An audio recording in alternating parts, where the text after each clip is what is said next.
is my real test. To train them is my cause. I will travel across the land, searching far and wide. Each Pokemon to understand the power that's inside. Pokemon, gotta catch 'em all. It's you and me. I know it's my destiny. Hello. Hello, hello, hello. Braden Herrington here with Davie Portman for upNXT, postwrestling.com. Post Wrestling on iTunes, Stitcher, Google Play, and Spotify. Yes, usually we're here every Thursday on your podcast feeds to talk about NXT wrestling. That is right, that's what we talk about here in the BDE, the Braden David Experience, the Braden David Estate. However, we talk a lot about nerdy things because we're nerdy guys. Yeah. David. So we've done some Star Wars podcasts. We've done some horror movie podcasts. We've even done a Christmas movie podcast. But somehow, some way, we find ourselves today talking about Pokémon. Yeah, I think we've had a similar childhood in a way. The stuff we got nerdy about. I think maybe it's a wrestling thing, but it's fighting. I'd move on things I'd be kind of obsessed about. So I was obsessed about Power Rangers for a while. Yes. And then I'd say Pokemon was maybe the next thing. I moved on from Power Rangers. Wow. To Pokemon. That's an evolution. It is an evolution. Is that getting better or getting worse? Some would argue worse. Some would argue way better. I mean, I had a similar experience rewatching this film as I did rewatching Power Rangers. As did I. Yes, we are here today to chat about Pokémon, the first movie, Mewtwo Strikes Back. Yes. That's a long name for a movie. Yeah, I was looking it up. Originally, it was just called Pokemon the Movie, Mewtwo Strikes Back. But then there's been so many movies that they've decided to make sure we know this was the first. Right. This isn't the second movie. From 1998 or 99, depending where you live, is when this movie came out. And that's what we're here to talk about. We realized a lot of our listeners, for our upNXT, our listeners love us talking about old things from the 90s and 2000s. So that's exactly what we're here to do today. So if you don't like Pokemon, you can listen and wonder what we're talking about. Or you can skip it. I know we did get one of our very first pieces of feedback was like, guys, I love you, but I'm 51. I'm skipping this one. Have a good day. And I can respect that. And I can appreciate that. And I understand. I am now 27. I'm born in 1991. Okay. Which, Pokemon, the craze, Pokemania, if you will, it went crazy in like the late 90s. Yeah. I'd say. So I was prime time into everything Pokemon. Do you remember your first experience with Pokemon? How did you get into it? Was it the games? Was it the cards? Was it the TV show? I did all of it. But what was like your first introduction? Because I remember mine quite clearly. Okay, well, what was yours? So mine, I think I'd have been in year 4, grade 4, right, as you'd say. We had just got Sky, and that's a TV channel. Sky's the like we have Rogers and Bell over here. So we have the 5 terrestrial channels in the UK that are free. I mean, you pay your TV license, and then we just got Sky, so you have all the extra channels. So now I could watch wrestling on Sky Sports and that kind of stuff. And I think it was probably watching SmackDown, because SmackDown aired on Sky One on Saturday mornings at 11. Hey, maybe not for long, eh? Oh yeah, it's moving to BT. And I think Pokemon either came on before or after it. Wow, what a combo. I watched this episode, which was all about Ghastly.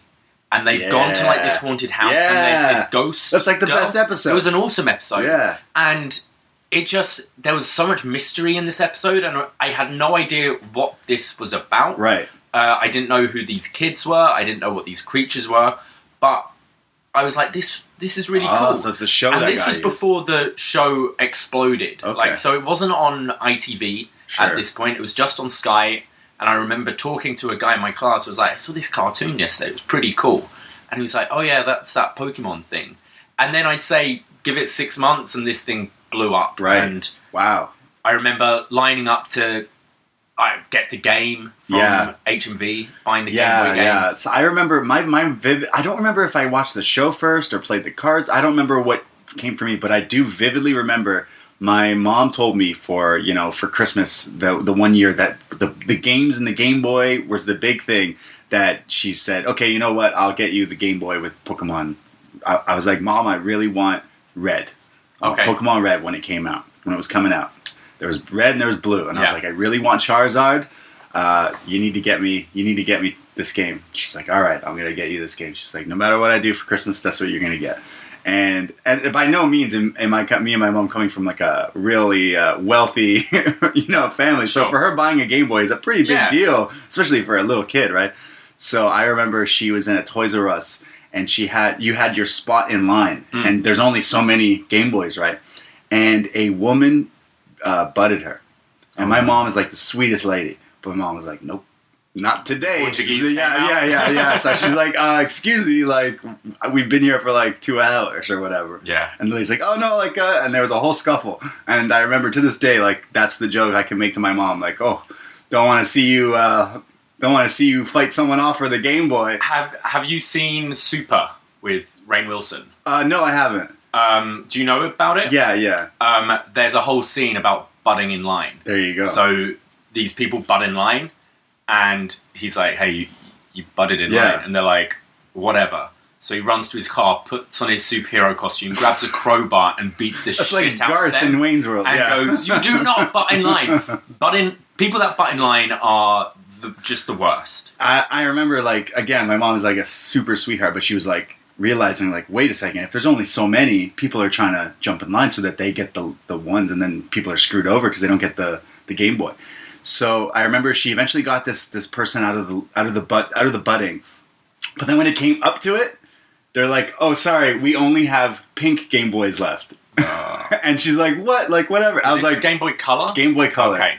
And I said to my mom, like, pink Game Boy works for me. Let's go. Let's go. Give me the pink Game Boy. So I still own, like, my brother and I both have the classic. So ours is the big grey one with, it's not even black and white, it's like green and black. Yeah, I know that one too. And I still have that. Yeah. I was very lucky because I had a brother, so I wanted Pokemon Blue, he wanted Pokemon Red. Right, so you could... But, do you know the little, like, there were so many cheats you could use. Yeah, so back in the day you could put the link cables and get the Game Boys to link to each other to trade Pokemon. But certain games only had certain Pokemon and certain games only had different ones. Exactly. But what you're talking about is probably how, like, you trade, but then you unplug halfway or something like that, right? So we'd have, my brother Alex, I think, so I'd start off with a Squirtle. He'd start off with a Bulbasaur. Right. Or a Charizard or whatever. Garlic Pokemon. He would trade me... We'd trade, like, the Bulbasaur for, like, a Caterpie or something. And then, as you said, unplug it. Yeah. So you clone it. Yeah. I mean, this film's all about clones. Yeah. So you'd both have. Right. And then my brother would restart the game and get a Charizard this time. Oh, yeah. So both of us... Not a Charizard, a Charmander. Yeah, so then So both of us would then start off with... Like, straight away, I've already got a Squirtle, a Charmander... and a Bulbasaur. So, and then if you had a friend with Pokemon Yellow, then you got your Pikachu you're set. Well. See, I really loved Pokemon Yellow. The 150 Pokemon is really where I am in that pool. Me too. The next gen I still played, but I'm gonna be honest. So the next was Silver and Gold, I think, which were really good games, which I had both as well. I still have in my drawer. Well, I loved them because they then added the element of time, which was really cool. Okay.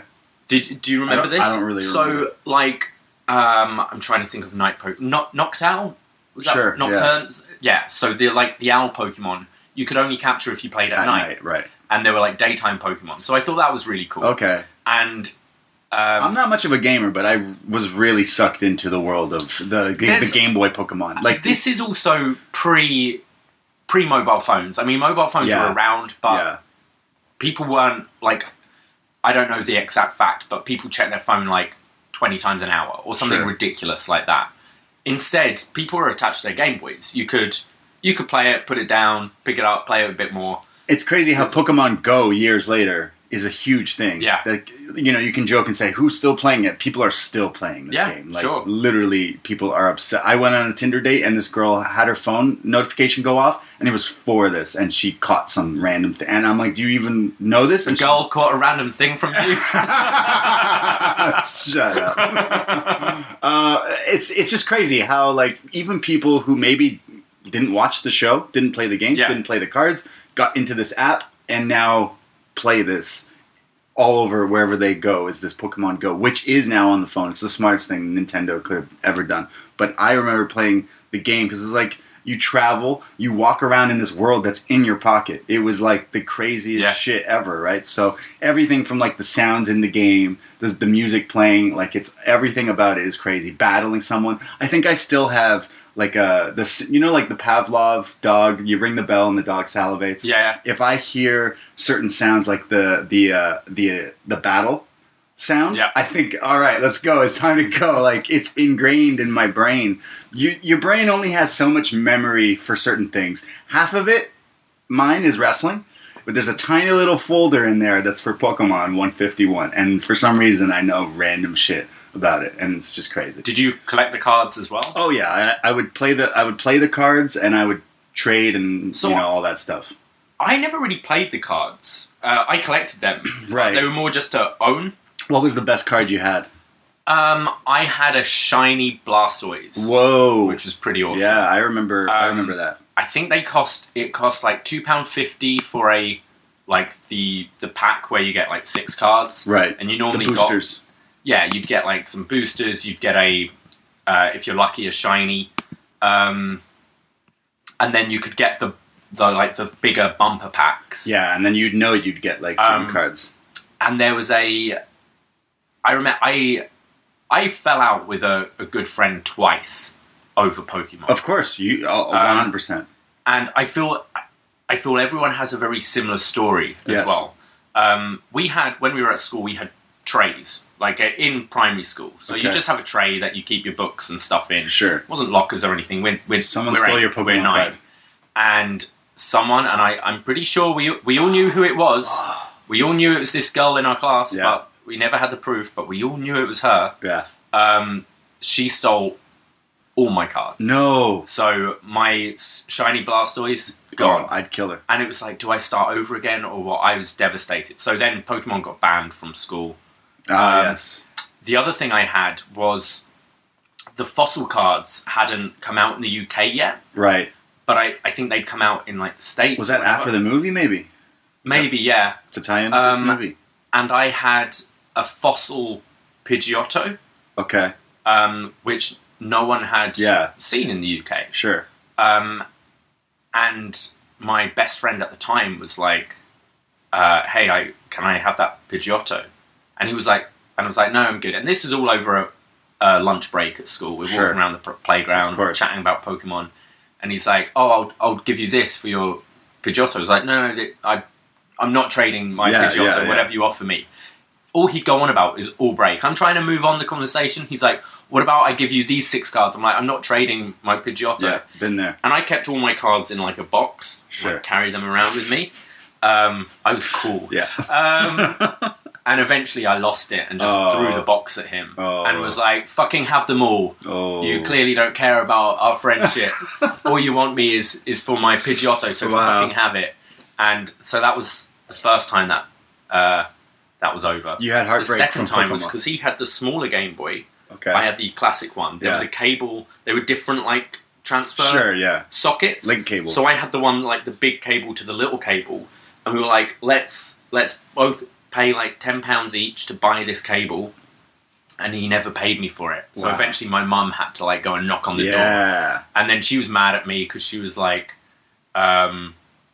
She was like friends with the mum. Yeah. It's like this friendship's over. Oh, all because of Pokemon. Yeah. All because he tried to steal your Pidgeotto, really. And you know, I'd pick Pikachu over that fucking kid anytime. You pick Pokemon over... Well, I in preparation for this podcast, I looked up things from my childhood regarding Pokemon. And I looked up some Pokemon cards. And there's something... I never had a Charizard. I think I had the Blastoise at one point, but my whole goal was like, I want a Charizard. And I remember like my best friend having the Charizard, but he was the guy who never played the cards. He didn't bring them to school. He would keep them in a plastic like binder thing. But like proper. And I always joke, like, what are you going to do with these, blah, blah, blah. And years later, he sold his Pokemon cards. Like, he sold the binder, I think, for just like a couple $100, along with like a PlayStation 2 or whatever, like on online Craigslist Kijiji. But I looked up that Charizard. I'm sure it's worth a lot. How much do you think the holographic Charizard is worth? Because, like, realistically, you got it in, what, a pack that was, what, $10? $20, maybe? Well, it might just show up, as I said, it was £2.50 for the thin packs, which you got 6 cards. That's how I got my Blastoise. Right. Could you just buy them in a pack? Like the big boxes? Did that come guaranteed? Not with Charizard. I don't think so. No. So you just lucked out, really. So I read that so Charizard was like a holographic card, which is shiny. And the way the art of Charizard had the creature, and he's spitting fire, and then he has this shadow, and the rest of it's like super shiny.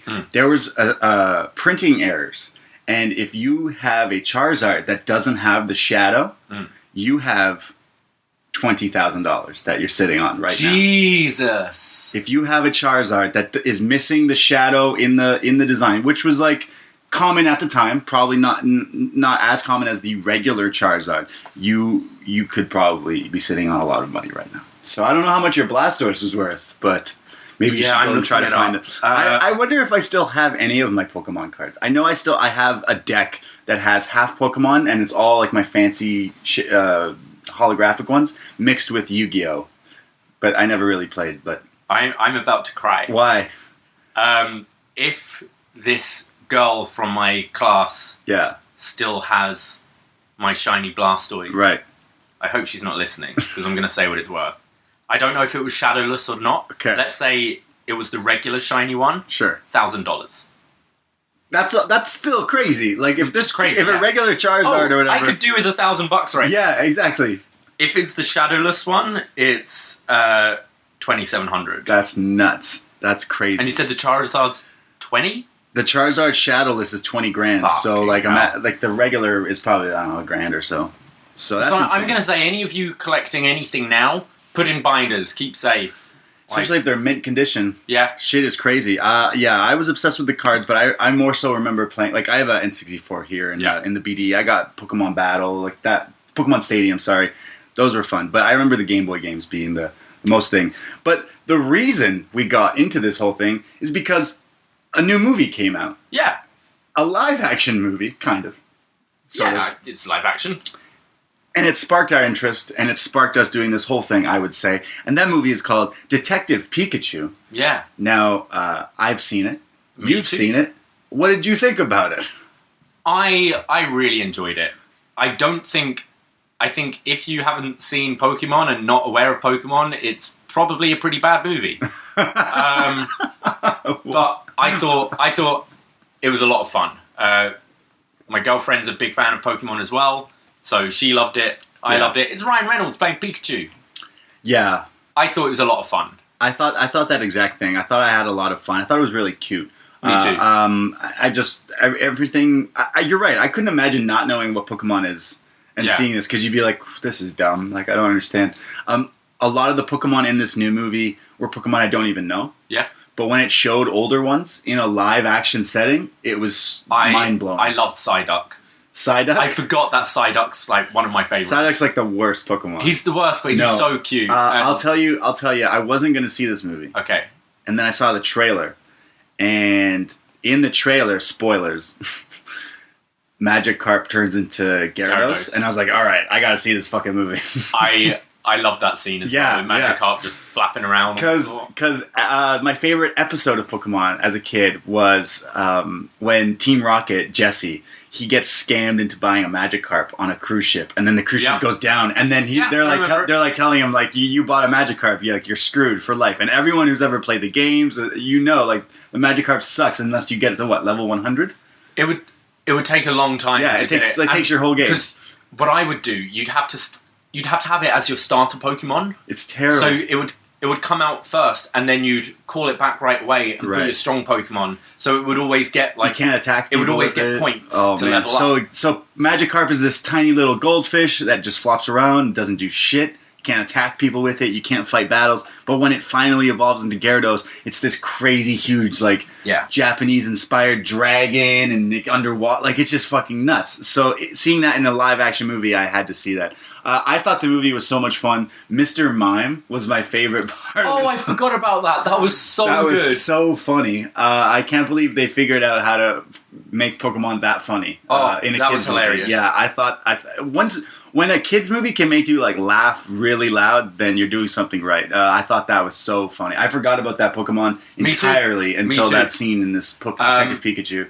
I also thought Ditto was really creepy. Yes. When he became the girl and just had those like dead dots for eyes. Yeah, I didn't actually understand what was going on, but I was with my friend Lindsay and she's like, "Oh, it's Ditto," and I was like, "What?" And then it started happening and I figured it out. But I read because I was looking up. I really like the incorporation of Pokemon. I don't know if you knew this or not, but I was researching Mew and Mewtwo. Sure.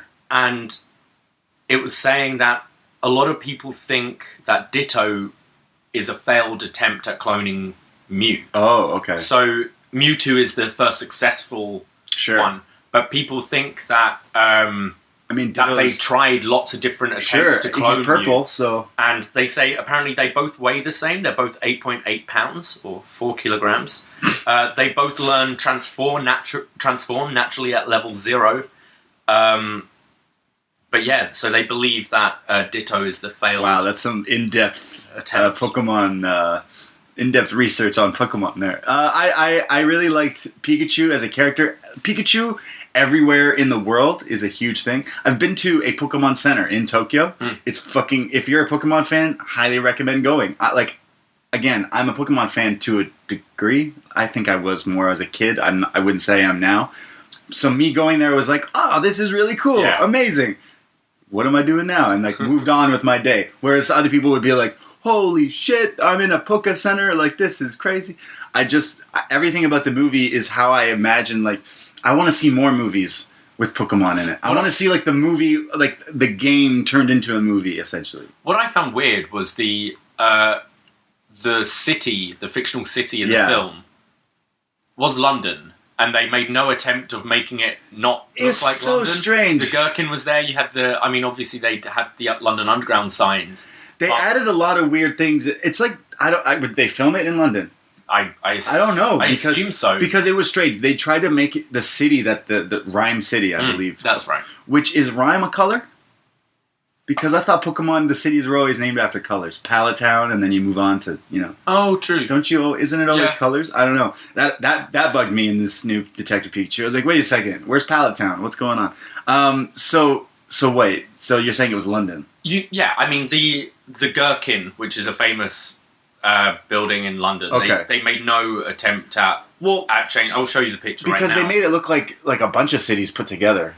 You remember that building. Yeah. So it's strange because they made like there's a lot of Tokyo, there's a lot of Hong Kong, there's a lot of New York. I don't know. They just put it all together. Maybe in this CGI world. I don't know. And half the movie was CGI. Yeah. It was just interesting. I grew up playing the games, the cards, the cartoons, and then seeing them like.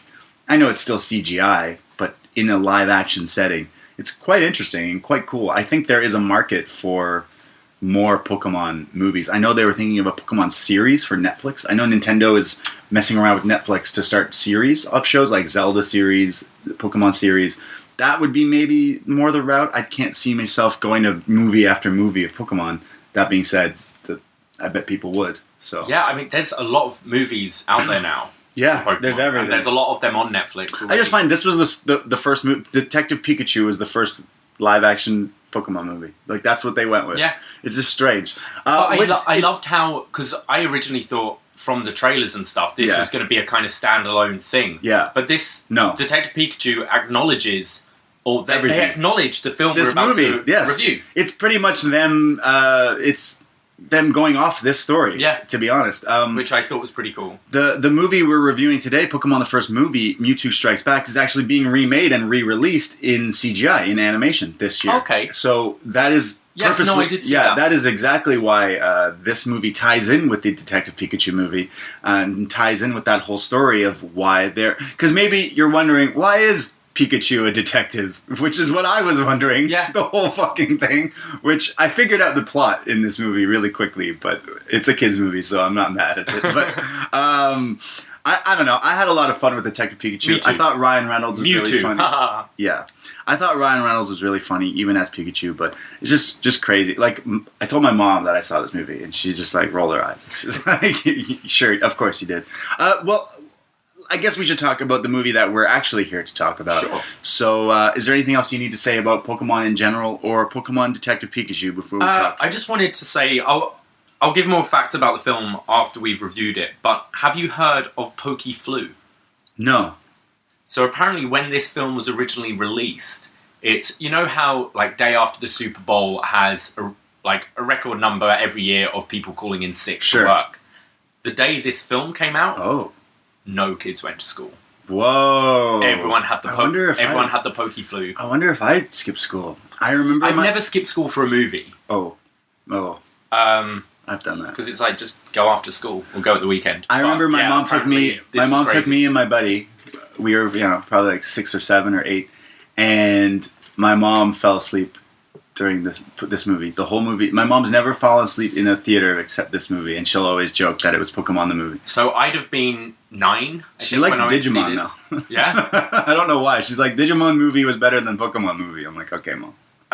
So I was 9 when I went to see this film, and my brother took me. Right. My brother went with his friend, so they'd have been 13. And they used to...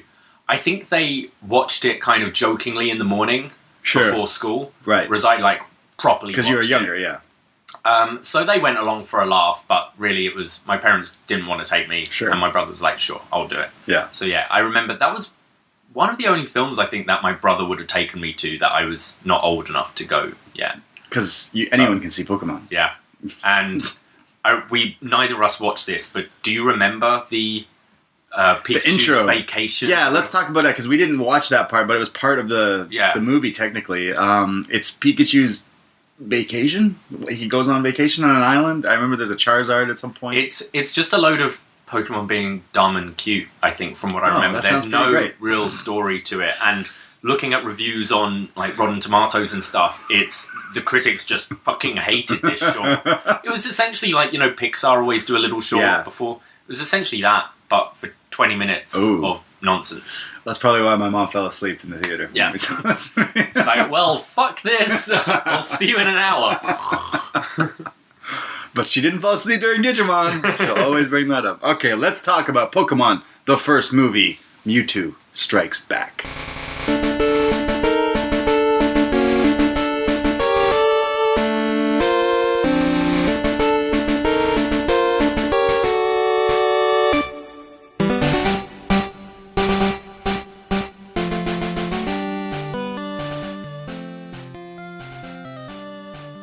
Now, we did a Star Wars Episode 1 review.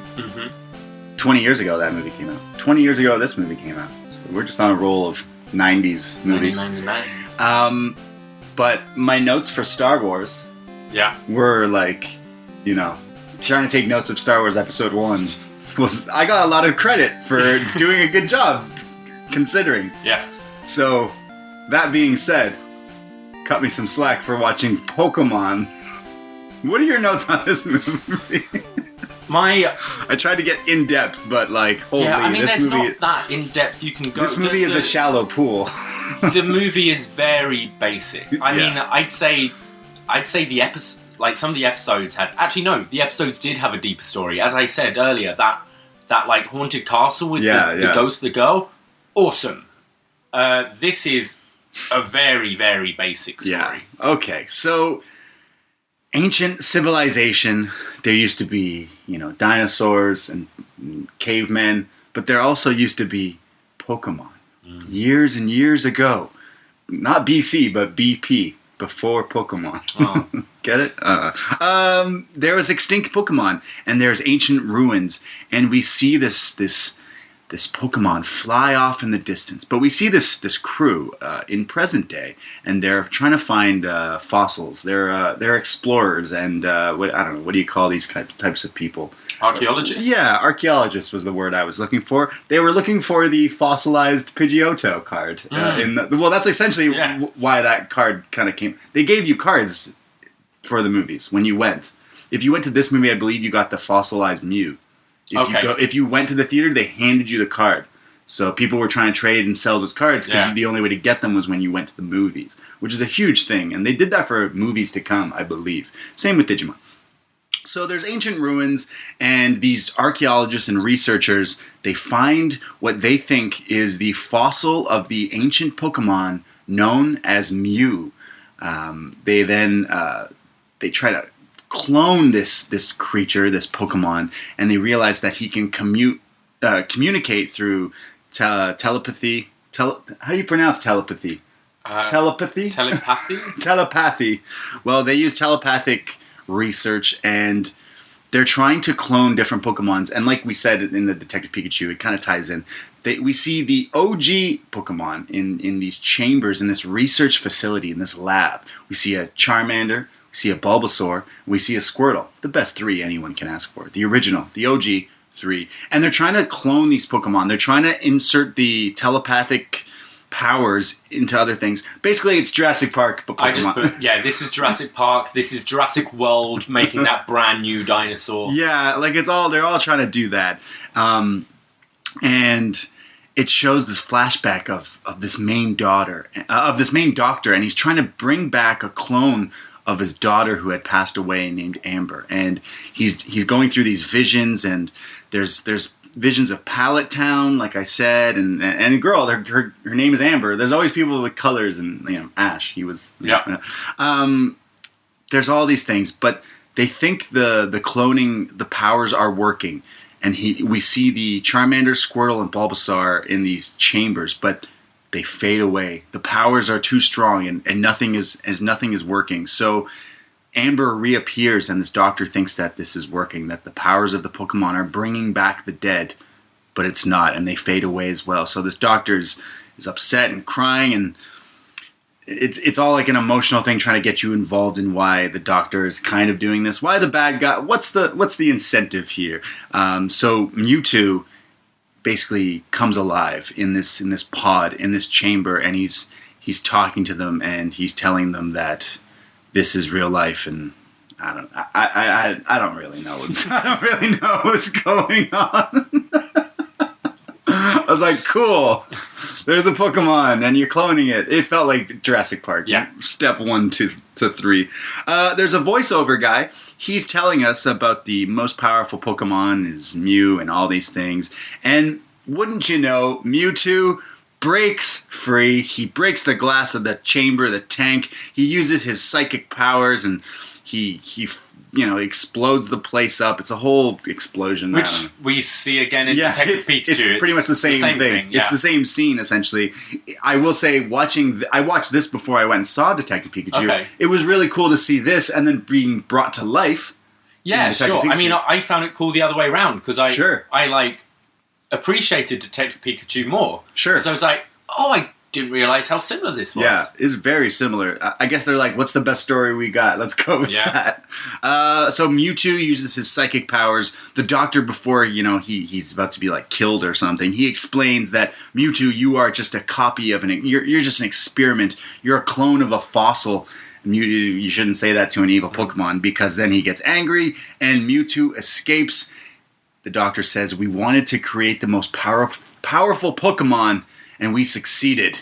Mewtwo then explodes the island to millions of pieces, but it's Giovanni. That, classic Japanese name, Giovanni. Giovanni's the main villain in all these Pokemon stories. He's the evil Pokemon. It's revealed that this was all part of his plan, and he says, Mewtwo, join me, and I will train you. I will teach you how to use your powers, and together we will rule the world. I think this opening scene, obviously it set up Mewtwo as the baddie in this film, but made you empathize with him as well. Like the whole bit when he's like devastated because he realizes he's been created. Yeah, he's like Frankenstein's monster. He's not real.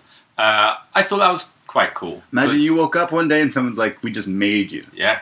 What would you do? I'd blow up a lab. Probably.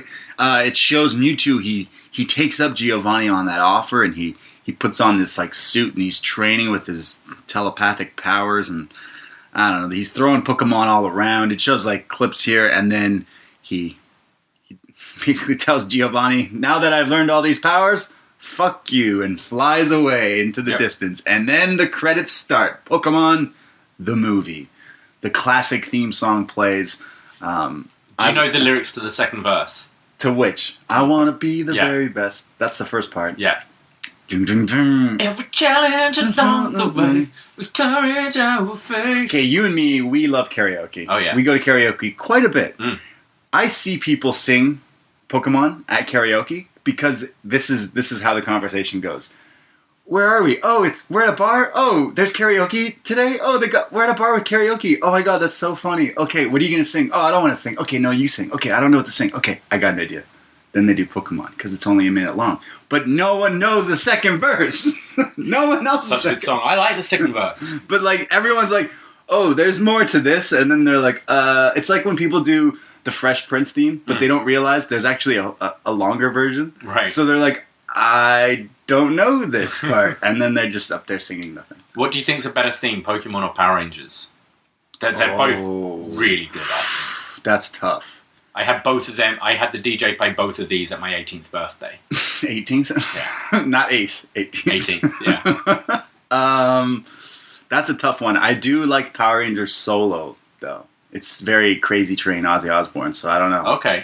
It's very Japanese rock, like Japanese metal. I actually owned the Pokemon album, the songs inspired by the movie, which had artists such as Christina Aguilera, Britney Spears, NSYNC, Baby Spice, yeah, I know, and Aaron Carter. Dude, I was bumping this all morning today. Yeah, Did you not? The whole album? There's one song specifically I fucking think is a bop. It's M2M. Okay. Don't say you love me, you don't even know me. That was a big bang. Also, this soundtrack sucked because I was listening to it this morning and I'm like, oh, this is a terrible NSYNC song. This is a terrible Christina Aguilera song. This is not a good soundtrack.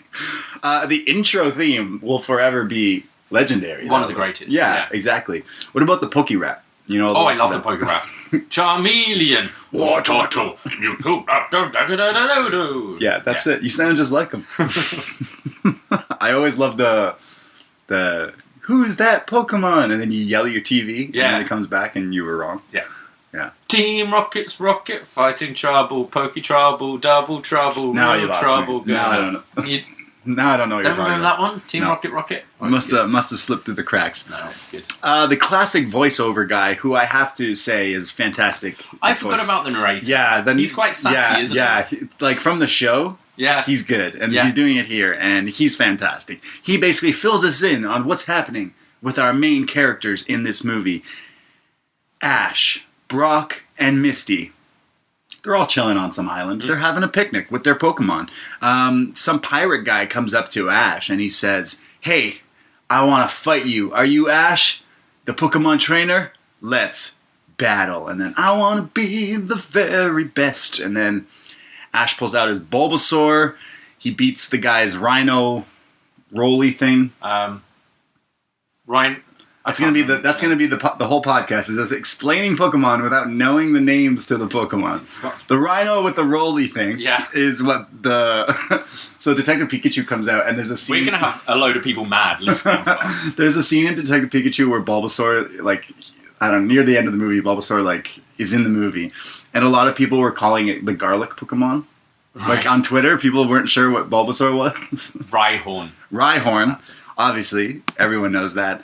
Ash's Bulbasaur beats Rhyhorn, so the guy calls out his, I think I have the name right, Machamp. I believe it's Machamp. Wow, I get points for every time I get the Pokemon name right. Pure memory. So Ash calls out his Squirtle, who was always one of my favorites, and then shit is lit.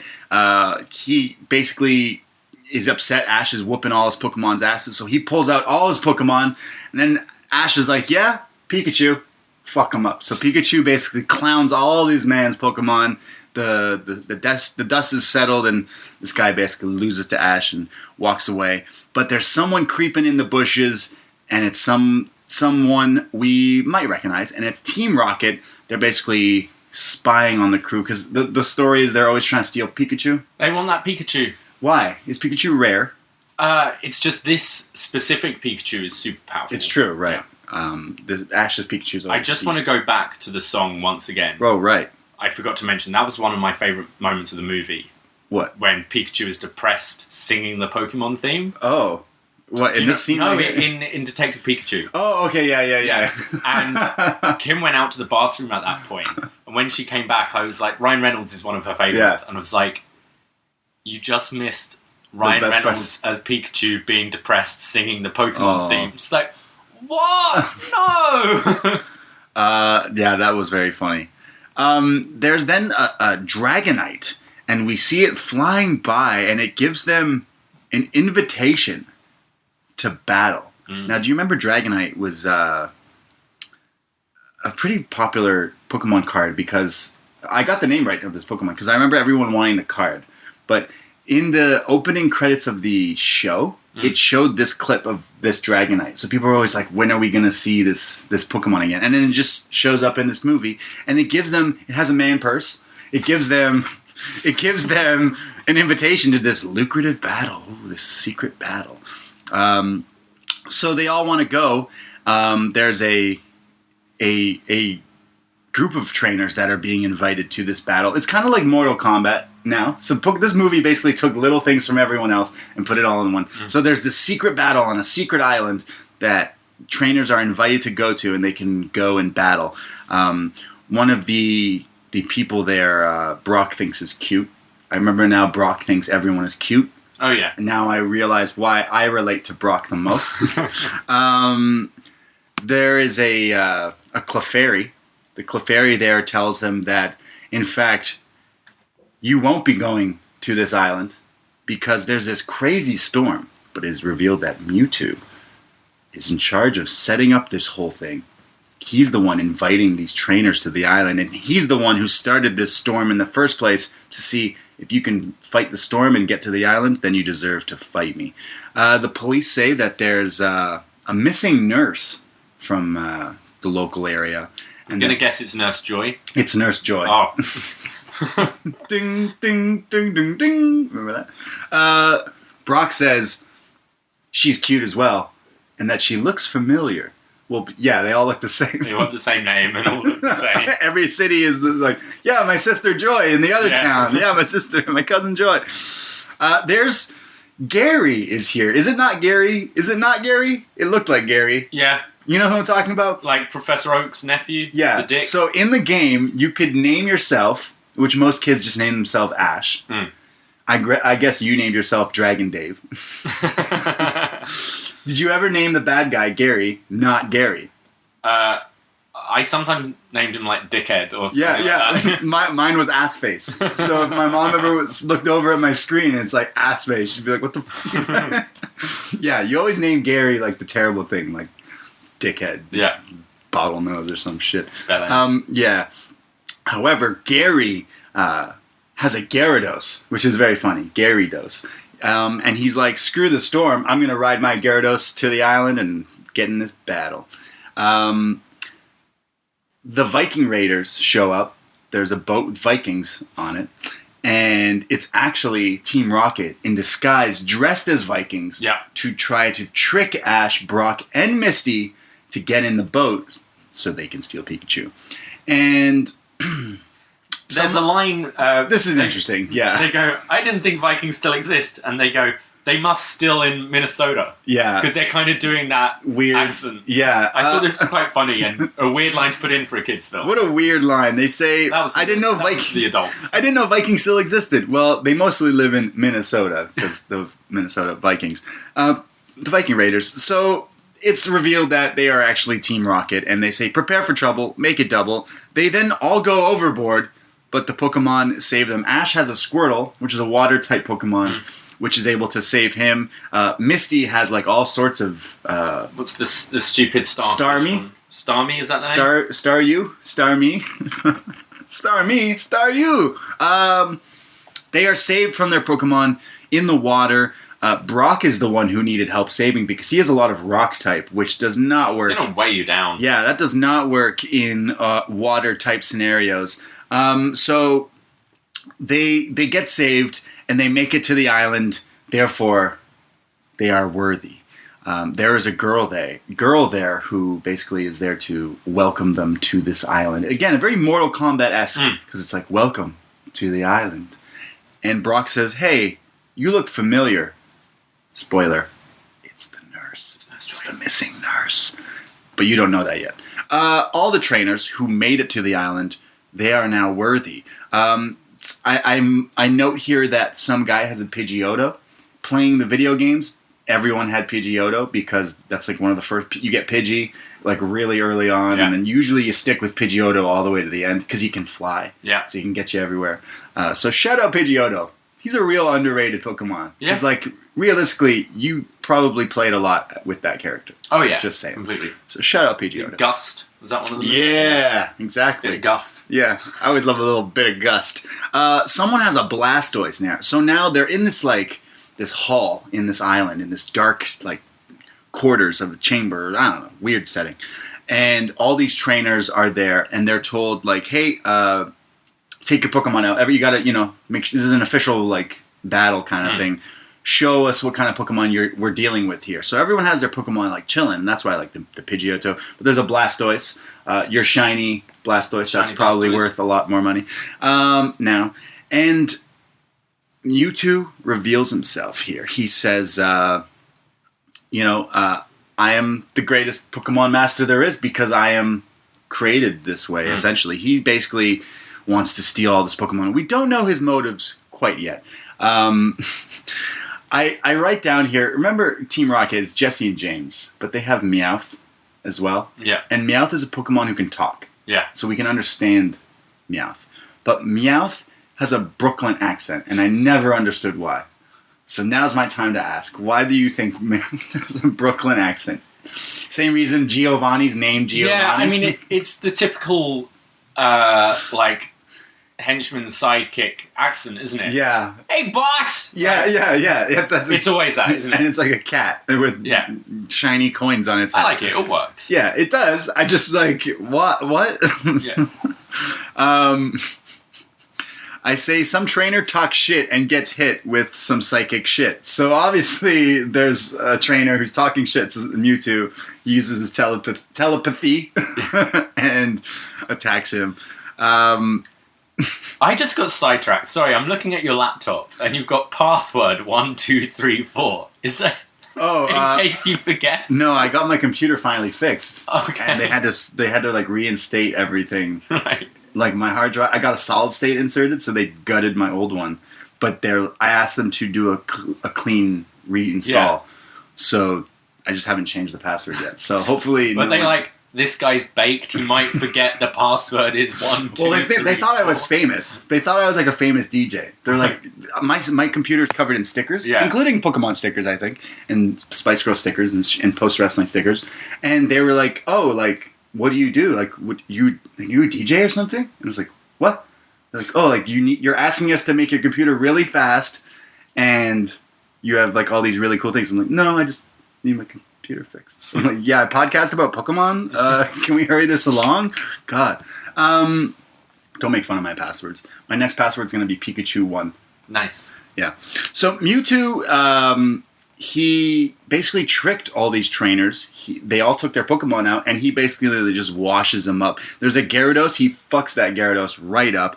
Mewtwo says that he will rule the world. And he says that he kidnapped Nurse Joy so he could learn from her. And he took all her information in her brain about Pokemon because she's a Pokemon nurse. And now he knows everything she knows. That is not good. The bad guy knows everything about Pokemon. Oh, boy. Team Rocket and now Mew, they are not in this little get-together. They're kind of off to the side, but Mew is there. Mew, like the the one it's all cloned. He's kind of creeping about. We'll get to him later. They find a basement on this island, and it's a Pokemon lab with Pokemon clones. They realize they found the cloning facility, and they take Meowth. It takes one of Meowth's hairs from him and starts to clone him. So now there's going to be a clone of a Meowth. So basically, they're putting everything together that this Mew has brought in the strongest Pokemon he can find from the best trainers because he's going to clone their Pokemon. For what for? Probably to take over the world. Mewtwo says that he will rid Pokemon that serves humans. So any Pokemon that is a servant to humans will die or be cloned into a fighter. Ash steps up and says, "You know what, Mewtwo? I'll fight you. My Pokemon will beat whatever Pokemon you have. It doesn't matter."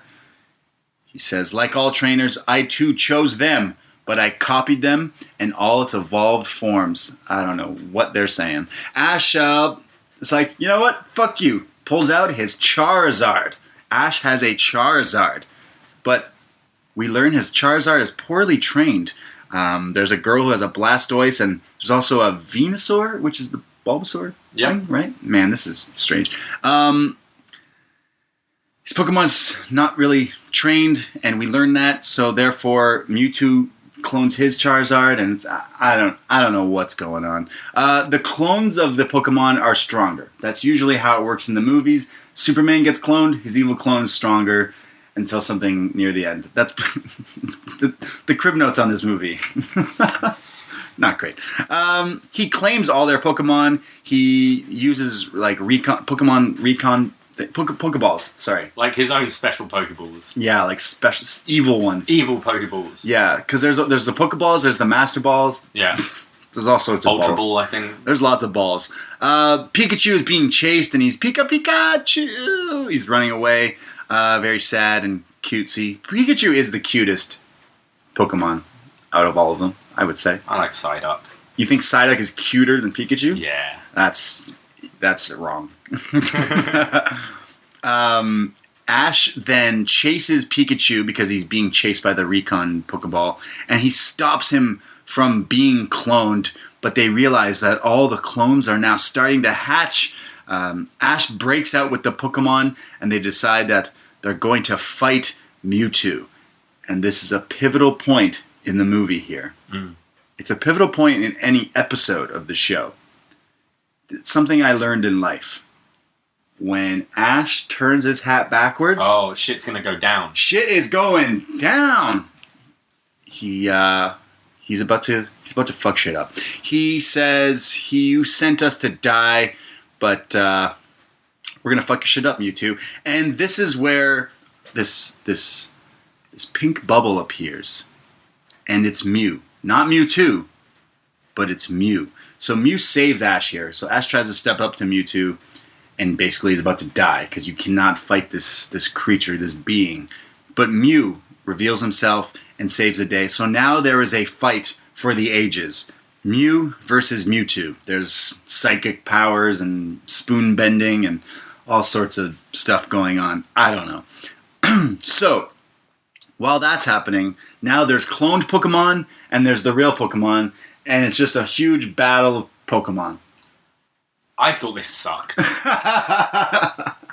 Like, I feel battles in the show were more exciting than this. This battle was a little lackluster. Like, it was just biting each other's neck, and it was shitty. I thought, for this being the big battle in the film, in the first movie, this should have been epic, and I don't think it was. It wasn't that epic. There's a real part of the soundtrack. I had to look up the song. Oh, it's terrible. Brother, My Brother. Why was this being played? By Blessed Union of Souls. This sucked. This sucked so bad.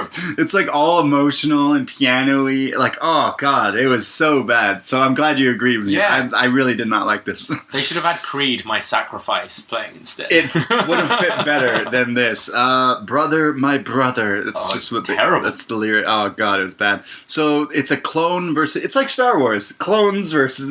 Man, there's just all sorts of great shit going on. I write the fighting is awful. I did like Pikachu becoming kind of Kota Ibushi and just slapping the shit out the other Pikachu. Yes. So the story here now is all the clone Pokemon are like not killing, but like are overpowering the regular Pokemon in a way. And we get Brother My Brother playing, but we get, I think it's Ash saying in this, or someone, I don't remember who wrote it now because I just wrote the quote down. From someone says this, maybe if we started looking at everyone the same instead of looking at everyone different, who knows? Deep. Wow. I learned a lot from Pokemon. If you learn anything from Pokemon, that's what you should learn. Pikachu, he's letting the evil clone hit him and refuses to hit him back. So you said like the slaps from the evil Pikachu. Yeah. It's like, hey, you're a Pikachu too? Smack. But the good Pikachu, the babyface Pikachu is like, no, I'm not going to hit you back. Pikachu is Gandhi. Essentially. Oh God. Pikachu is Gandhi.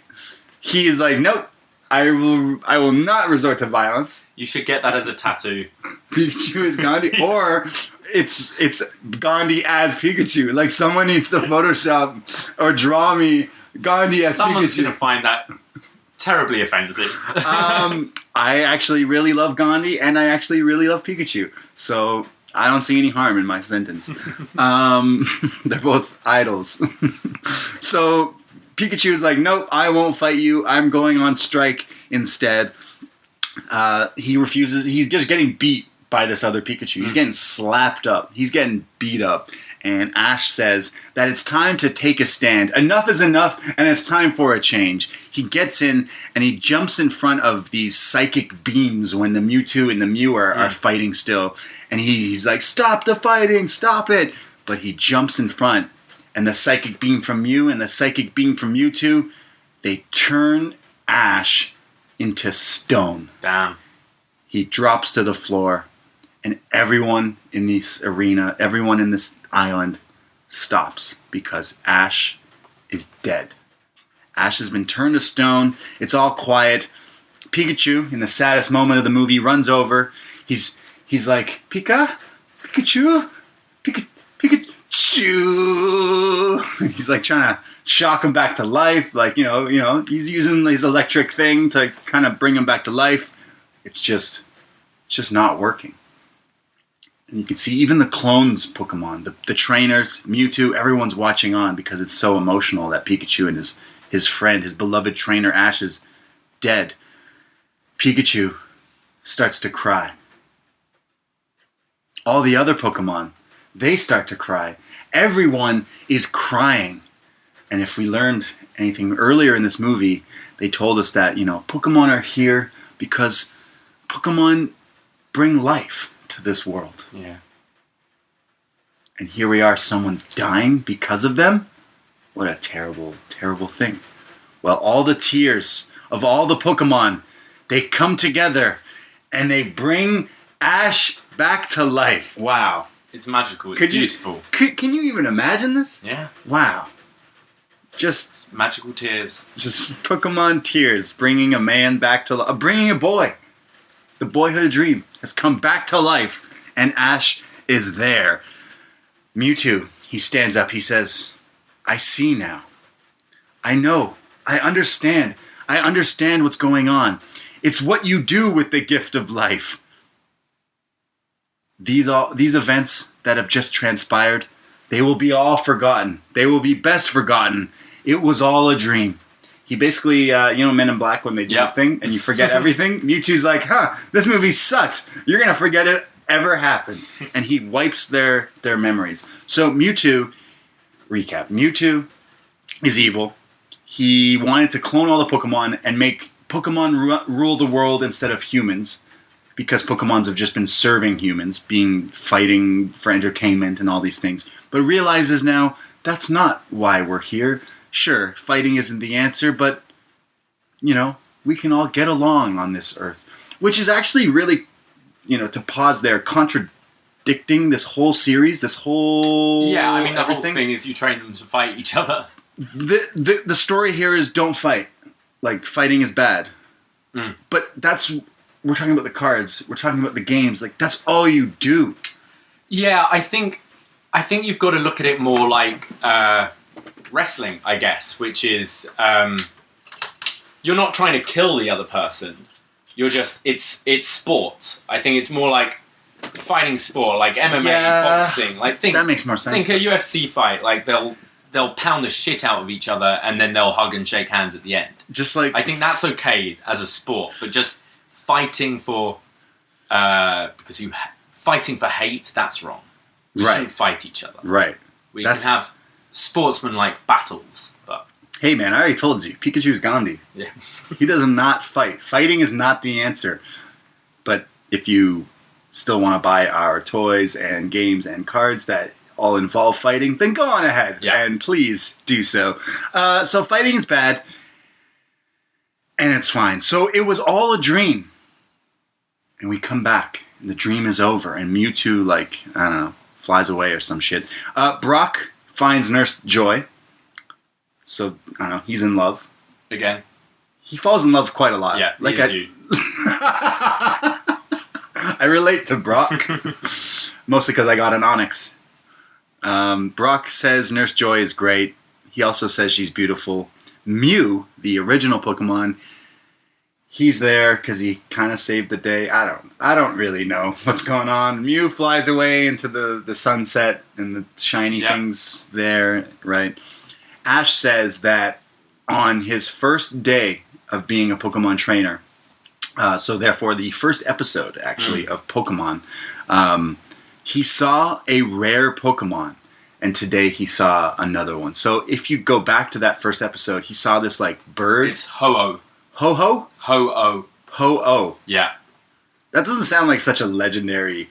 I know, I'm trying to see what number... Because isn't there the one where it's like, it changes into different... So Ho-Oh is number 250. Wow. Pokemon. Okay. So that's later on. We don't get to that one. Because there's only one... Hashtag original 150, baby. OG 150. Or 151, if you count Mew and Mewtwo. Ash says that he's seen these rare Pokemon, that it's all part of a sign, it's all part of his destiny.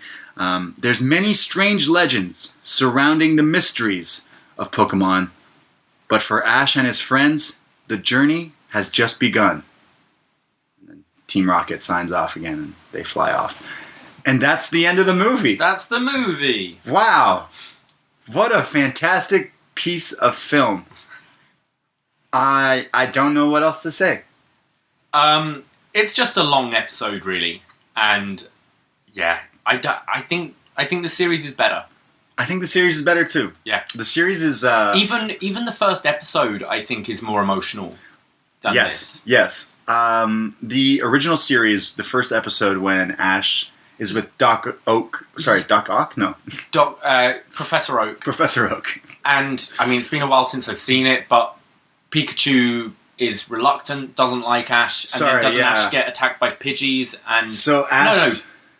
Yeah, and Pikachu... Yeah, that's right. So Pikachu... Ash sleeps in and doesn't get to pick one of the three. Yeah. Because everyone gets to pick a Bulbasaur, a Squirtle, or a Charmander, but Ash sleeps in and misses it, so he's stuck with Pikachu, and Gary gets, like, the cool Pokemon. Yeah. And Gary always has whatever you have, he has the better. Yeah. So if you have a fire Pokemon, he has a water, so he can beat you. So therefore, if you have the link cables when you're a kid, you could beat Gary, because you could switch out. Or ass face or dick nose, whatever you call Gary. Yeah, I feel like the first episode of Pokemon, the series, which is like available everywhere, like Netflix and everything like that, is so much more of a movie because it ties in with the cards and the games. And this is just kind of like extra shit. I don't know. I mean, there'd been a lot of talk about Mew and Mewtwo from the games and stuff before this. So it was exciting to finally see them on the screen. Right. But just, I just thought this movie was kind of lazy. It's very bare bones. Yeah, I thought it was lazy because it's like, oh, we're cloning Pokemon. Cool. That's it. Yeah. Like, there's not... We didn't get past that. I don't know.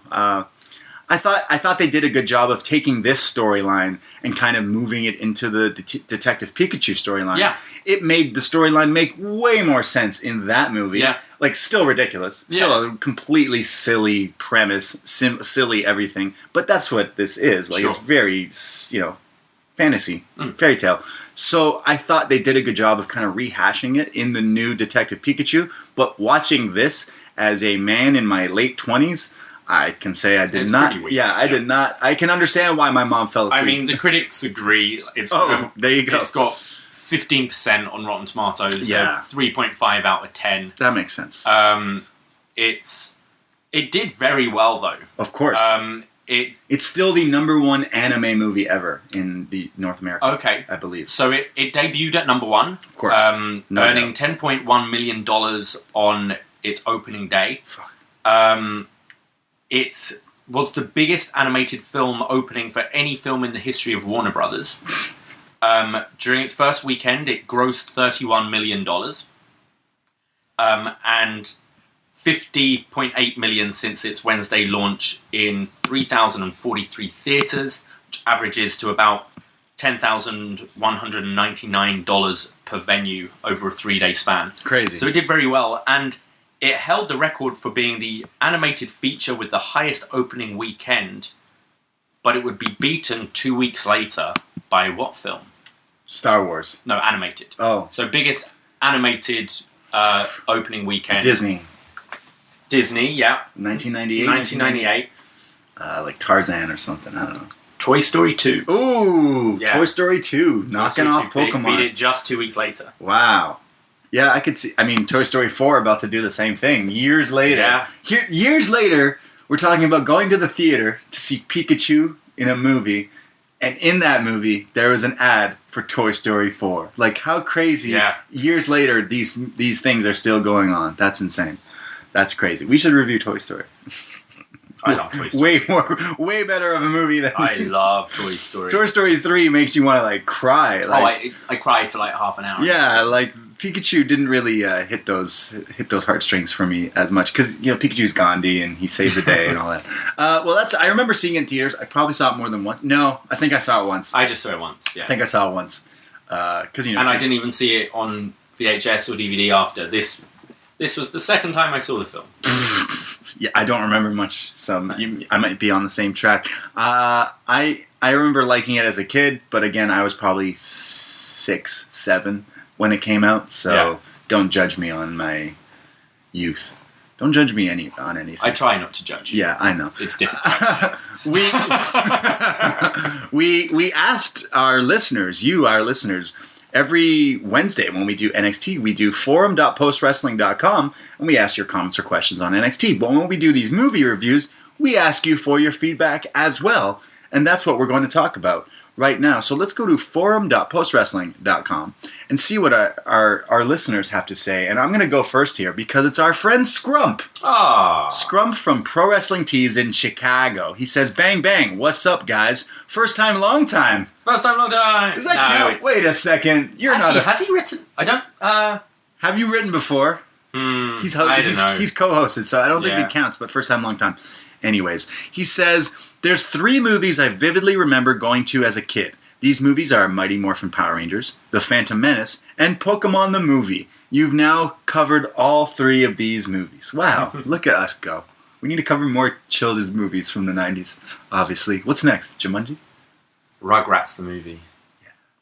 They're going to do a live-action Rugrats. You hear about that? Yeah, they're doing live-action. Get the fuck out. Yeah, that's great. He says, "One thing that always stuck out to me is how dark Mewtwo's origin is. One could only hope that they eventually remake this movie with a plot similar to Kill Bill, in which Mewtwo tracks down the scientist who made him into this mutant monster like Bane, like the leader of the gym on Cinnabar Island when he was created."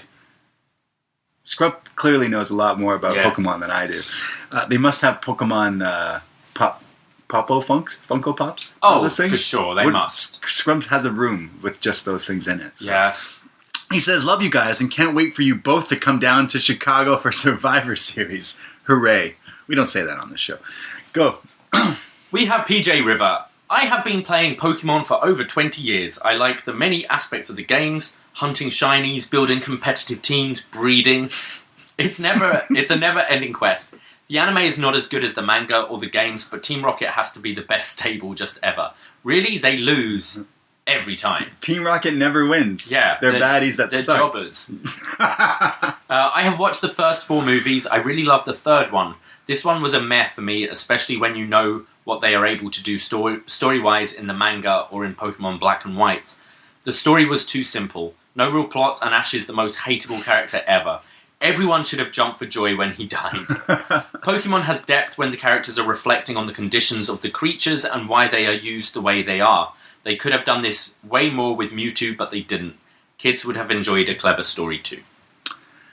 Yeah, I agree. I know most of the cartoon, like the actual show, had such stories that continue on. Like part 1, next week, will they survive? Tune in next week. Yeah. Like, those alone could have made better, maybe movies. I myself have not read manga. I know the video games, like the black and white video games that have come out, like things have evolved in these games so far on, like characters and things like that. And going back to this, it just looks like it was a kind of a paint by numbers movie, in my opinion. Yeah. This movie. Our next one is the guy who said he's 51 and he's skipping this. So I'm going to go past him. Sure. And we're going to go to Patrick from Toronto. He says he's been a big fan of Pokemon ever since it's made its way to North America in 98. I was 8 years old at the time, and I was all in on the Pokemon fever. I started with the anime and the toys, and I moved on to collecting and playing the cards. He says, I had the Game Boy Color. I became obsessed with Pokemon Red, Silver, and Sapphire. And my first starter was Charmander. Always. It's always Charmander. Yeah, I understand. I like to switch it up once in a while, but Squirtle was always gangster to me. I like Squirtle. Yeah. Bulbasaur was my least favourite. Garlic. Yeah. Garlic. But he's just a leaf. What the fuck's he gonna do? The games are where my fandom continued until this day. I got back into the franchise about 10 years ago when I bought a DS.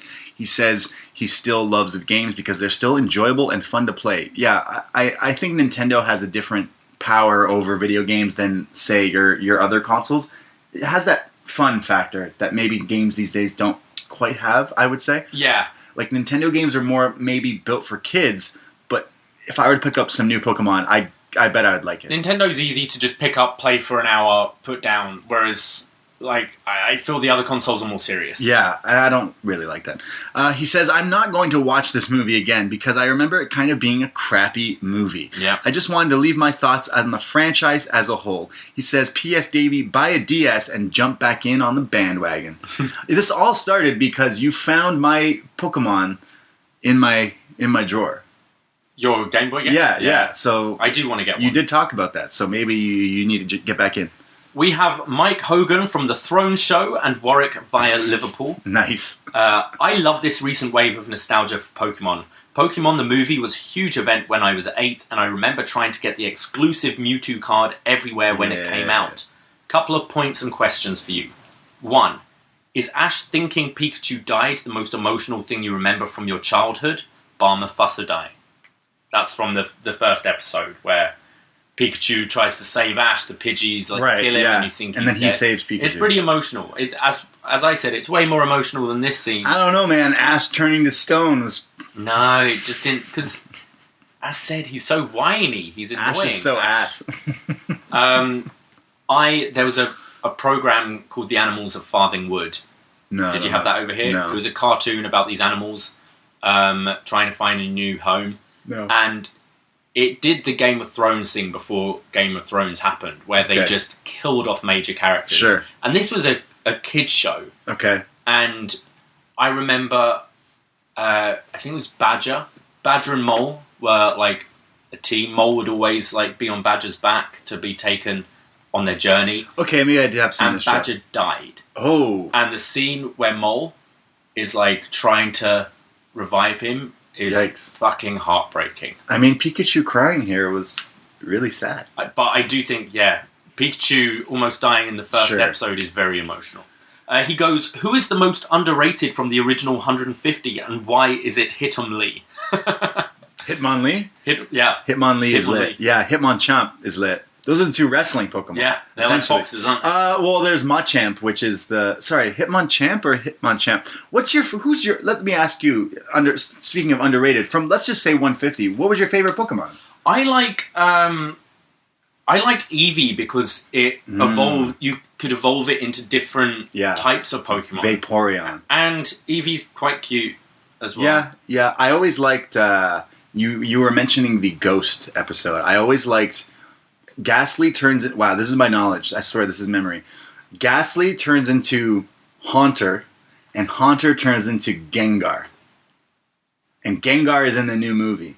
The animation of Gengar is in it, and he's one of my favorites. He's the purple ghost. He's the highest evolved of the ghost Pokemon, Gengar. And he's one of my favorite Pokemon. He's just a little ghost troll kind of thing. He was pretty spooky. I'm trying to remember what's the one, the guy, he's in the movie. Is it Machamp? He's a wrestler. He's got the title belt. He's like in Detective Pikachu. He's doing traffic. He's a traffic cop, but he's wearing a wrestling title belt on his waist. And finally, he goes, I got a Dark Charizard card, non-shiny, in a pack, and was bossing my school in Year 5 until someone stole it from me. There's always a thief. I just want to say, after 20 years of thinking about it, if they're listening, that I hope they go fuck themselves with the Game Boy Advance sideways. Yeah. All the best, guys. Thanks for a great show. I had someone steal a Game Boy. The actual Game Boy. Oh, that's... The actual Game Boy. So you know what I did? Killed him. No, I did my own Detective Pikachu, and I knew he had done it, but he was like, what are you talking about? Like, I didn't do it. So I told him that someone told me, you told them that you took it. I know that you took it. Someone told me. And he's like, no, I didn't take your Game Boy. And it had Pokemon in it. And it was missing from my... your pink Game Boy? It was a few years later, so it must have been a different generation. And I remember saying, like, you have until the end of tomorrow to give it to me. Or else my dad, who's a cop... My dad is not. My dad is... I didn't even live with my dad at the time. And my dad is not a cop. But I was like, my dad's a cop. He's pretty pissed. Dude gave me it back. He's like, I'm so sorry. And I'm like, oh, you did take it, you little fucker. I'm like, oh, also, my Pokemon have evolved a little bit. Thanks. The levels are up. Them rare candies. Yeah, what's wrong with kids stealing things? I know. That's so cruel. It's bad. Don't steal things, kids. If you have kids, teach them not to steal. Let's go to Andrew from Cape Breton. Pokemon is one of, if not the best video game franchises ever. And this is coming from someone with the Triforce tattooed on my hand. Damn. He says, I was a huge fan of Pokemon when I was a kid during the Pokemania in the late 90s. I was into anime, the cards, the games. I spent years as what's known in the community as Gen-Oner. Gen-Oner. Which is where the best games were red and blue, and I only counted the original 151 Pokemon. After starting to collect video games in 2013, I ended up with all the Pokemon games, so I decided to play them one generation after the other, and I became hooked again. Pokemon has so much depth with just the games alone. There are main games, there are straightforward, then there's details on specific Pokemon.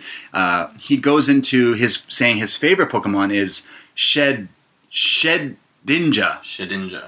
which is basically a leftover husk of its pre-evolved that was possessed and became a ghost. This is real in-depth Pokemon knowledge. He continues on here. I'm going to fast forward through here.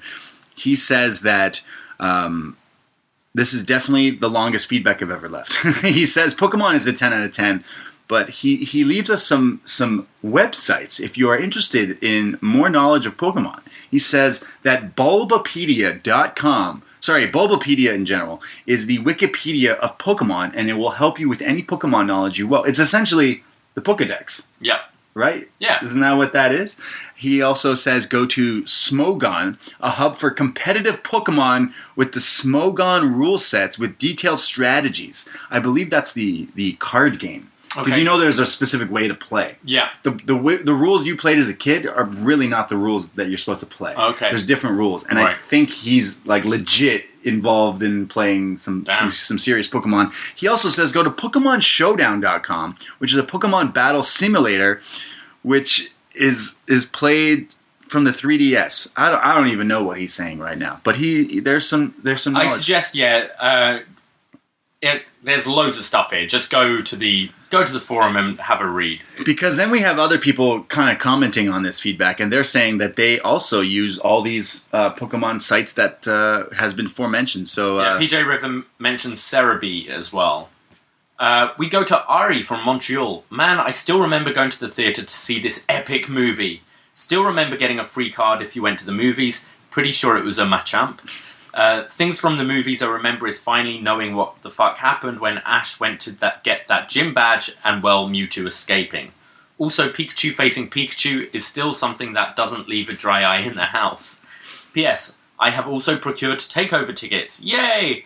However, sorry Davey, I'm bringing my Tottenham fan older brother to meet you guys. Boo. He goes on, come on you Spurs. No, that's enough from Ari today. Well, actually, he says he can't wait to roll one with me. Okay. Yeah. You're going to bring it all the way over from Montreal? Oh, yeah, from Montreal. Yeah. That's not far. Let's go to Chris from Queensland, Australia. Like many in my generation, Pokemon was a big thing with me and my friends at school. I remember the anime would be on TV before school, and the cards and the Game Boy were already released. And I remember that my family had the VHS for this movie from the local video store. Without repeating everyone that was said, the scene with Pokemon crying and Ash dead always got me as a kid. He's got some questions. What is your favorite Pokemon game from the core series? He says his is Gold, as my brother's main game was Silver. Gold was my first game that I played. He also says there was 16 gyms, 2 regions, and 100 new Pokemon, so what's not to love? I really liked Silver. Yeah. I mean, the original's great, but I think the extra 100, it's not too many new Pokemon. You've still got the classic Pokemon as well. Right. You can trade... I think you could still take your characters from Blue or Red onto Silver, and I love the time thing. Then they had Crystal. Yeah. That was... So, Blue, Red had Yellow, which you had Pikachu follow you around. I had that one. That was really fun. But then you can get Silver and Gold, and then you had Crystal, I believe was the... Did you ever get Mew? I think so. I remember doing a lot of weird things to get Pokemon. Remember Missing No? Missing Number? Missing No. That was the question mark one? Yeah, it's a glitch in the game. There's a glitch, and some of the... Because you could get Mew from that glitch. Or did you get Mewtwo from the glitch? Maybe Mewtwo. And then the way to get Mew, you had to, go and see this kid, and your game froze and stuff. It's crazy, And it was things that... It could really fuck your game if you do it wrong. Yeah. I got one from... There was, this Pokemon convention, which I didn't know was going on. It just happened to be happening where I went on, a weekend away with my family. And they had this machine where they were giving you Mew. What? So you just took your Game Boy, plugged it in, That's and amazing. they trade you Mew. Wow. So I got it that way. Wow. But there was a way to actually get it in the game, but it was very difficult. I remember Missing No, which is it's called Missing No, Missing Number. And it was a glitch that if you caught it, you could evolve your Pokemon faster. Yes, things changed in the game. It would fuck shit up, but also in a good way. So I remember that being a thing. That would be a good band name. Missing No. Missing No. Sure. He goes on to say, the show slogan is gotta catch 'em all. So did either of you ever complete a game Pokedex? He says, spoilers, I did not. I did not. No, I did not. I remember getting pretty high up. Because you needed the 2 games each generation to get them all. No, my only goal in the games were to get my Pokemon at the highest levels and then fuck my friends up. Yeah. Just fuck you up. And get all the badges. Yeah, true. Go all the gyms. I don't go to gyms in real life, but I would go to gyms in Pokemon. That's right. PJ River goes on to say it also has the breeding in Gold and Silver, which I liked as well. You'd leave a male and a female at in this garden, and you'd come back and they'd have an egg. Ooh. And you'd grow that. Cheeky. Yeah. Wow. We have David from Ireland. First time upNXT comment. Come on, it's first time, long time. Sorry, what did he say? First time upNXT comment! First time upNXT comment! Thank you, David from Ireland. I remember having over 600 Pokemon cards, but never actually playing the game, and being jealous of my friend's Charizard. Yeah. Pokemon Yellow, Pikachu was underpowered, and I hated he wouldn't evolve. I estimated I played over 2,000 hours playing the different Game Boy games. Valuable life lessons learned. You need patience to build up skills in order to master a task. Do not forget to save your work. This is very true. Movie. I remember getting a card, possibly Mew, with my ticket to the movie. Side note. I only watched takeovers, and War Raiders were my MVPs of the last 2 shows. Make a dream match versus Sky Pirates happen. So he's a true NXT, a true upNXT fan, but just doesn't watch NXT, but still listens to us, heard us mention Pokemon, and joined in for the comment. This is what I like. Yeah. This is what I like when the people who don't usually give us feedback or reply to us or talk to us or even let us know that they listen. But when they do, it's for something completely different from what we usually talk about. I fucking love that. Yeah, you're right. Don't forget to save. Yeah. Holy, how many times have you beaten the gym and then you forget? We go to Ventak from Mumbai. Now, Ventak from Mumbai, he says, I don't want to bore you with my obsession with Pokemon, which includes 3 consoles, 20 plus games, and a few thousand hours collectively logged across all the games. So I thought I'd try to make this more topical. And then Ventak from Mumbai continues to write a complete novel here in our feedback about why Pokemon and professional wrestling are, tied in together here, which is pretty great. Which is pretty crazy, I would say. I said great and crazy together. I want to read all of these. There's just so much here. He says, the most recognizable Pokemon of all time is Pikachu. And he says it's exclusive to the Omega Ruby and Alpha Sapphire games called Cosplay. There's a form called Cosplay Pikachu. This cannot be traded to any games except the original Red and AS games.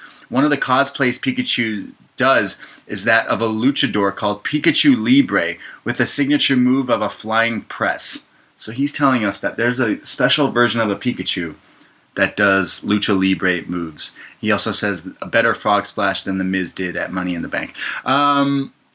He says, speaking of the flying press, there's a signature move for a fighting flying Pokemon introduced in Generation 6 called Hawlucha. So clearly the Pokemon creators know what they're doing with some things. He goes on and continues on of why Pokemon and wrestling go in together. He says that there's something going on of having a Pokemon fight, a match that if Pokemon ever fought in real life, that they should fight in the Tokyo Dome for a 6-star match. He says that there is such thing as heel Pokemon and babyface Pokemon. There is masked Pokemon that are, going off of things related to Lucha Libre and Japanese wrestling. He says that there is an episode of Pokemon where Ash fights Chuck to win a Storm badge, and it's a subtle nod to Randy Savage. I'm not sure where and why it's supposed to be a nod, but it is. So I'm trying to. I guess you got to look that up. Yeah. Pokemon relating back to Macho Man. He says that in 2006 in New York City, there was a 10th anniversary celebration of Pokemon that Hulk Hogan hosted. Just letting you know. He continues on to explain why. There's a huge one, and I'm going to mention it. It's the last one from his feedback here. In New Japan Wrestling in 2018, they announced that there was an Eevee mascot that was signed to New Japan. Do you remember this? You said it's your favorite Pokemon. Have you ever seen this? I have not seen this. Oh, dude, it's crazy. So Eevee was obviously some sort of April Fool's thing. Right. But I believe it was last year, because Pokemon Go is still kind of going.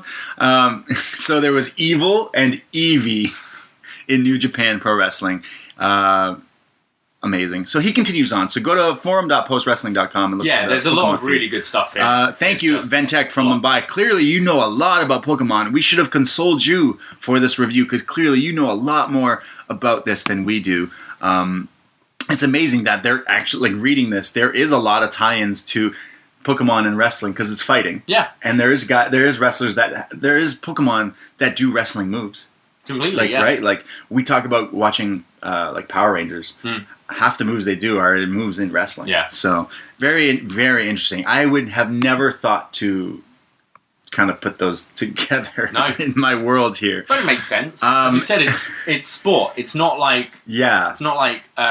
what is it called? Cockfighting? Yeah. It's not that. It's a sport. PJ River asks him on our forum here, he's like, are you a contributor to Bulbapedia or something? Like, clearly you know your shit. And he's like, no, I just know my facts.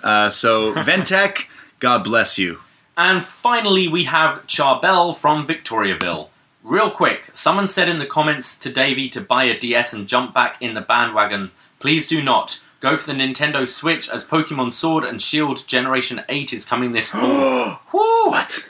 Real quick, I like how the Pokemon TV show Sun and Moon Generation 7 brings my family together. My 1.5-year boy and my 2 daughters who are 3 and 11, and even my wife all watch this together every Saturday. Oh, nice. Also, the Pokemon TCG. What's TCG? I have no idea. I'm not sure. It's the same thing I play with my wife and 11-year-old daughter. We also took some cards. We had... Oh, the card game? Yeah, the card game. I think he's talking about the video game, by the way. No, he's also the Pokemon... The card game. The card game, yeah. We also took some cards we had 2 times to create a little memory game for my daughter, who is 3, with all the Pokemon she likes. I guess I love Pokemon. About the movie, I really liked it. I think Smith did a good job acting. Quick question, Davey, like you know a little bit about the acting world, did the main character have to do all his scene by himself when he was filming beside Pikachu? You mean Detective Pikachu. Or Ryan Reynolds was there delivering the lines? How does it work? Ooh, I can tell you this. I work at a news station now. So part of my job is watching a lot of news stories being covered. And in promotion for this movie, we have an affiliate with ABC. Sure. And they do a news story. So they had Ryan Reynolds on. And they interviewed Ryan Reynolds like last week 2 weeks ago doing media in Tokyo for Pokemon. And they asked him this question. They were like, how did it work? And he said, actually, I wore a thing, and it showed clips of him. He wore a thing, and Pikachu, in Detective Pikachu, used his facial reaction. So every time Pikachu did something, it was actually Ryan Reynolds. Motion capture. Yeah, it was actually him doing it. I figured it would be. I think motion capture's kind of down now. I know they basically started it with Lord of the Rings. Yes. That's 15 years ago exactly. now. So yeah, I'd figure it's so much easier doing it as mocap. Because he said, like, it showed clips of him behind the scenes in this interview that I was watching at work, and it was him in this weird helmet thing, and it's him, if he raises his eyebrow, it shows Pikachu raising his eyebrow. Right. It's pretty fucking crazy how they do this. But is it Charbel? Charbel's asking if the main actor just has to talk to no one, or a ball on a stick. I mean, that has been the case. That people sucks. Talking to balls on sticks. He goes on, thank you for the Phantom Menace review, thank you for this review, thank you for NXT reviews, thank you for all the good shows. Pika Pika! Thank you! You gotta catch them all, Charbel. You gotta catch them all. So that's it. We somehow managed to do a show talking about Pokemon, Pocket Monsters, if you will.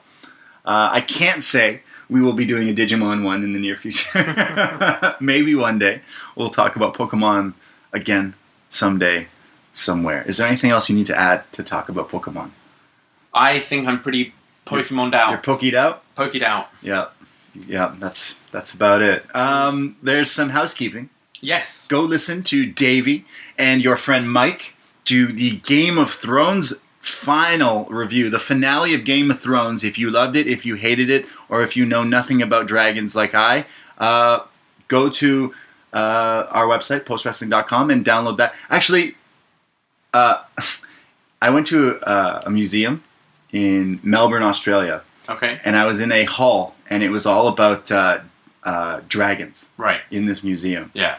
And it had the first, people drawing dragons, and then dragons in like history of things. And at the very end, there was Dragon Dave. There was a Charmander in this museum, actually. That's cool. So I have a picture of a Charmander and this huge thing of dragons, and it's like that's a funny thing they added in. But I'm sure they'll add Game of Thrones someday in a museum someday somewhere. Yeah. So go listen to Game of Thrones review from Davey and Mike Hogan for Up Next. Go back and listen to all our movie reviews. On the Post Wrestling website, our Up Next page is split into 2 tabs. Yes. So you can listen to our previous NXT TV and Takeover episodes if you need to catch up. But we've got all our movie and TV reviews in a separate folder there as well that you can have a look. Yeah, this Pokemon movie came out in 98, 99, so it's 20 years ago, basically, from when we're doing this. The Star Wars Episode 1 came out 20 years ago, like last week, so go listen to our review of that if you got nothing else to do. And leave some feedback. Rate us and leave feedback. Just a little thing. If you like the show, say you like the show. It helps us out a lot. Also, check out our YouTube channel, BDE Official. Yes, because why? Subscribe. We don't have a great deal on there right now, but next Wednesday, we'll confirm a time on Up Next tomorrow. But next Wednesday, we will be doing a watch-along of the first NXT TakeOver. Yes, Wednesday. This isn't NXT Arrival. This is the first NXT TakeOver that has, I believe it's Charlotte v. Natalya for the vacant women's title. With Ric Flair and Bret Hart in the corners. Yes. Some say that was match of the year that year. And it will actually be, next Wednesday will be the 5th anniversary of this takeover. Right. On the day of May 29th, next week, live on our YouTube, we're going to be doing a live watch-along. Yeah, and this is to get us hyped for NXT 25. TakeOver 25, that's right. So to celebrate TakeOver 25, we will be doing a 5-year anniversary of the first TakeOver next Wednesday, May 29th. Follow us on our socials, at Post Wrestling, at the Brady. And I'm at Davie Portman. Look for that and follow along. And then again, listen to us every Thursday as we do Up Next.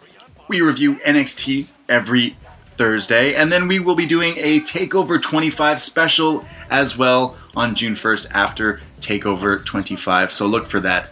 But thank you for listening if you made it this far to our insane Pokemon chat. And we will see you when we see you. So thank you for listening. Goodbye.